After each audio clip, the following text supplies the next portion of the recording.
بسم اللہ الرحمن الرحیم۔ السلام علیکم۔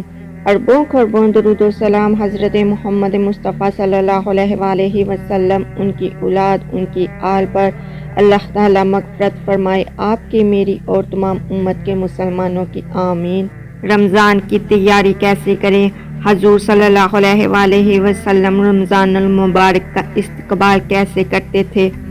محترم ناظرین گرامی، رمضان المبارک کا عظیم الشان مہینہ آنے والا ہے، جس کا انتظار مسلمانوں کو شدت سے رہتا ہے، اور اس کی تیاری شعبان المعظم کے مہینے سے شروع ہو جاتی ہے۔ یہ مہینہ رحمتوں، برکتوں اور مغفرت والا مہینہ ہے، نیکی اور ثواب کمانے والا مہینہ ہے، بخشش اور جہنم سے خلاصی کا مہینہ ہے۔ اسی مہینے میں بندے کو اپنے رب سے قربت کا عظیم موقع ہاتھ آتا ہے۔ اس مہینے میں رضائے الہی اور جنت کی بشارت حاصل کرنے کے مواقع بڑھ جاتے ہیں۔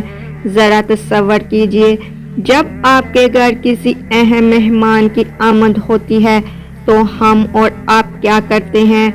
ہم بہت ساری تیاریاں کرتے ہیں، گھر کی صاف صفائیاں کرتے ہیں، گھر آنگن کو خوب سجاتے ہیں، خود بھی زینت اختیار کرتے ہیں اور بال بچوں کو بھی اچھے کپڑے پہنواتے ہیں۔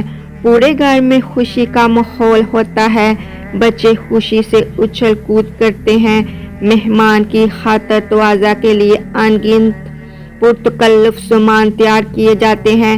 جب ایک مہمان کے لیے اس قدر تیاری، تو اللہ کی طرف سے بھیجا ہوا مہمان رمضان کی تیاری اور رمضان کا استقبال کس طرح ہونا چاہیے، اس کا اندازہ ہمیں حضور نبی کریم صلی اللہ علیہ وآلہ وسلم کی زندگی سے ہوگا کہ حضور نبی کریم صلی اللہ علیہ وآلہ وسلم کیسے رمضان کا استقبال کرتے۔ حضور نبی کریم صلی اللہ علیہ وآلہ وسلم رمضان المبارک سے اتنی زیادہ محبت فرماتے کہ اکثر اس کے پانے کی دعا فرماتے تھے، اور رمضان المبارک کا اہتمام ماہ شعبان ہی کے روزوں کی کثرت سے ہو جاتا۔ آپ صلی اللہ علیہ وآلہ وسلم بڑے شوق و محبت سے ماہ رمضان کا استقبال فرماتے۔ روایات میں آتا ہے، جون رمضان کے دن قریب آتے جاتے، بقائے الہی کے اشتیاق میں حضور صلی اللہ علیہ وآلہ وسلم کی طرف بڑھتی چلی جاتی۔ رمضان سے 2 ماہ بیشتر رجب کے مہینے میں ہی آپ صلی اللہ علیہ وآلہ وسلم کے ہاں رمضان کا تذکرہ شروع ہو جاتا۔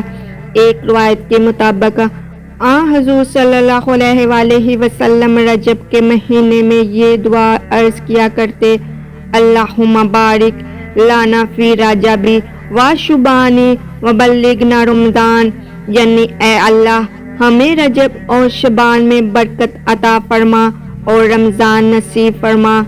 شعب الایمان جلد 3 صفحہ نمبر 345۔ حضور نبی کریم صلی اللہ علیہ وآلہ وسلم اس مبارک مہینے کو خوش آمدید کہہ کر اس کا استقبال فرماتے اور صحابہ کرام سے سوالیہ انداز میں 3 بار دریافت کریں: کون تمہارا استقبال کر رہا ہے اور تم کس کا استقبال کر رہے ہو؟ حضرت عمر بن خطاب رضی اللہ تعالی عنہ سے عرض کیا: یا رسول اللہ صلی اللہ علیہ وآلہ وسلم، کیا کوئی وحی اترنے والی ہے؟ فرمایا نہیں۔ عرض کیا: کسی دشمن سے جنگ ہونے والی ہے؟ حضور نبی کریم صلی اللہ علیہ وآلہ وسلم نے فرمایا نہیں۔ عرض کیا: پھر کیا بات ہے؟ آپ صلی اللہ علیہ وآلہ وسلم نے فرمایا: بے شک اللہ تعالی ماہ رمضان کی پہلی رات ہی تمام اہل قبلہ کو بخش دیتا ہے۔ الترغیب الترہیب 1502۔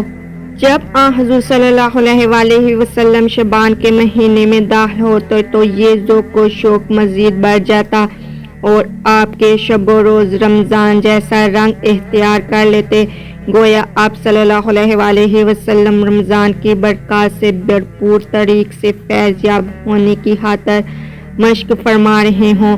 امیر المومنین حضرت عائشہ صدیقہ رضی اللہ تعالی عنہا ماہ شعبان کے شب و روز بیان کرتے ہوئے فرماتی ہیں: رسول اللہ صلی اللہ علیہ وآلہ وسلم شعبان کے مہینے میں اس قدر نفلی روزے رکھتے کہ ہمیں محسوس ہوتا گویا آپ مسلسل روزے رکھتے چلے جائیں گے، اور جب روزہ رکھنا چھوڑ دیتے تو ہمیں لگتا آپ مزید روزے نہ رکھیں گے۔ نیز آپ بیان فرماتی ہیں کہ میں نے رمضان کے علاوہ رسول خدا صلی اللہ علیہ وآلہ وسلم کو کبھی پورے مہینے کے نفلی روزے رکھتے نہیں دیکھا، اور جتنے روزے آپ صلی اللہ علیہ وآلہ وسلم شعبان میں رکھتے، میں نے کسی مہینے میں اس سے زیادہ روزے رکھتے ہوئے آپ کو نہیں دیکھا۔ صحیح بخاری۔ حضرت سلمہ رضی اللہ تعالی عنہا بیان فرماتی ہیں کہ نبی کریم صلی اللہ علیہ وآلہ وسلم سال میں کسی مہینے کے مکمل روزے نہ رکھتے سوائے شعبان کے، اسے رمضان سے ملا دیتے۔ سنن ابو داؤد۔ پس یہ بھی استقبال رمضان کا ایک طریق تھا کہ آپ صلی اللہ علیہ وآلہ وسلم اس مبارک مہینے میں داخل ہونے کی تیاری کے پیش نظر نفلی روزے رکھتے چلے جاتے، اور روزے رکھتے ہی رمضان مبارک کے ایام میں داخل ہو جاتے۔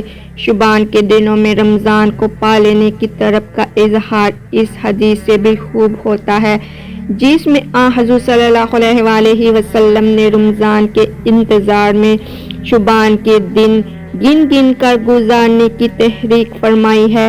حضرت ابو ہریرہ روایت فرماتے ہیں کہ حضور نبی کریم صلی اللہ علیہ وآلہ وسلم نے فرمایا، شعبان کے چاند رمضان کے انتظار میں گن گن کر گزارو۔ سنن ترمذی۔ جب رمضان کی مبارک گھڑیاں قریب آتی اور طلوع ماہتاب سے یہ اطلاع مل جاتی کہ وہ مبارک مہینہ طلوع ہو چکا ہے، جس کی نسبت اللہ تعالیٰ نے قرآن کریم میں یہ خوشخبری دی ہے کہ اس کی محض ایک رات 1000 مہینوں سے بڑھ کر ہے، تو آپ صلی اللہ علیہ وآلہ وسلم کی ترب مسرت دیدنی ہوتی۔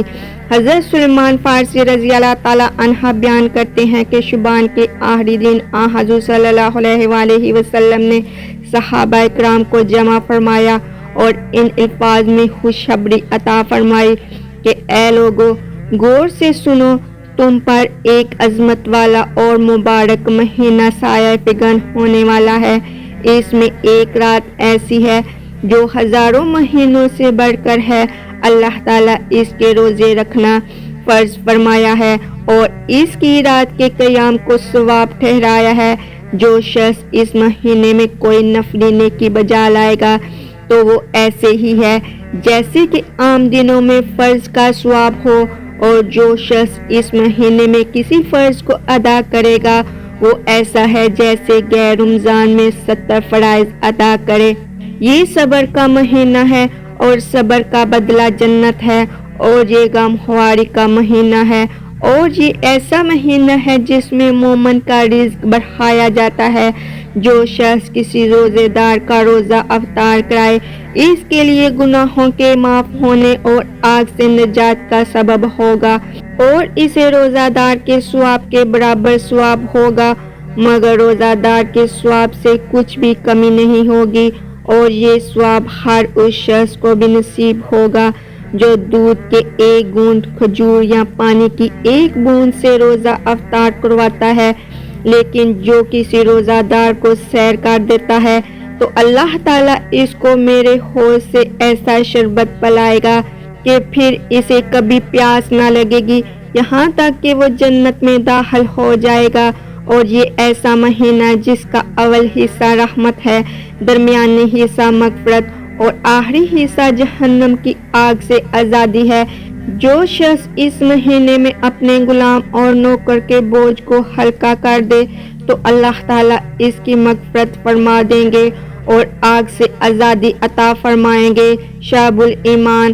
ناظرین گرامی، اگر آپ کو میری یہ معلوماتی ویڈیو اچھی لگی ہو تو میرے چینل کو سبسکرائب کر دیں اور ویڈیو کو لائک اور شیئر کرنا مت بھولیے گا۔